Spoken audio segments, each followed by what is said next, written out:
you see in the book of Isaiah, 37th chapter, is very interesting because Isaiah, you got the king here, King Hezekiah. He was surrounded by the king of Assyria, and the king of Assyria was taunting Hezekiah. He was saying, your God is not going to deliver you. Haven't you seen what the gods of the Assyrians have already done? And do not let, he was telling King, do not let the prophet Isaiah fool you.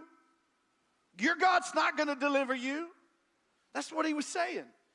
And so Hezekiah was wrecked. Hezekiah tore his clothes. He was like, what in the world? And so in this portion of Scripture, you have, even from verses 1 all the way through 7, you have Isaiah going to King Hezekiah, assuring deliverance. And then you have you have this coup taking place, and the word of the Lord comes back there in verse 21, Isaiah.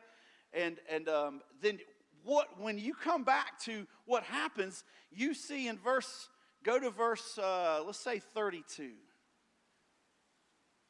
Isaiah 37, verse 32. And it talks about, out of Jerusalem shall go a remnant. Come on, say, I am the remnant. And those who escape from Mount Zion, the zeal of the Lord will do this. So there's a prophetic word that Israel has a way of escape even though they're surrounded.